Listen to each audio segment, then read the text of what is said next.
let's talk about the alternative hypothesis.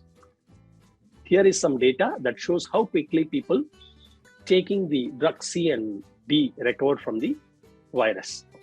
The goal of collecting all this data is to determine whether we should reject or fail to reject. There is no difference in recovery times between that is what is the null hypothesis. Now, alternate hypothesis. In order to decide if we reject or fail to reject, we run a data through something called as a statistical test. So when you do the statistical test, you put through this test and that something comes out.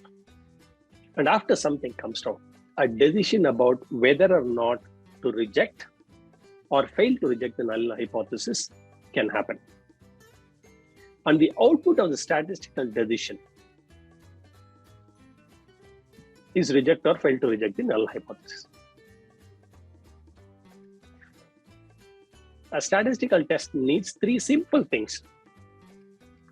First of all, it definitely needs data. Second, it needs a primary hypothesis, which generally we call as a null hypothesis. That is something it needs to reject or fail to reject. It needs something. You need to make a claim based on the data. And point number 3, you need to have an alternate hypothesis, because when you reject the null hypothesis, you are favoring the alternate hypothesis. And alternate hypothesis should also be clear. People might say alternate hypothesis is opposite of null hypothesis. So is really alternate hypothesis significant? I'll shortly show you. This is 2 groups. If there are 3 groups, there can be multiple alternate hypotheses. So alternate hypothesis must be clear. So in this case, please note the alternate hypothesis is simply the opposite of the null hypothesis. Things are about to get little hand wavy.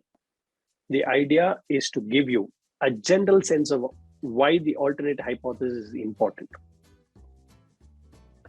and is used in statistical test.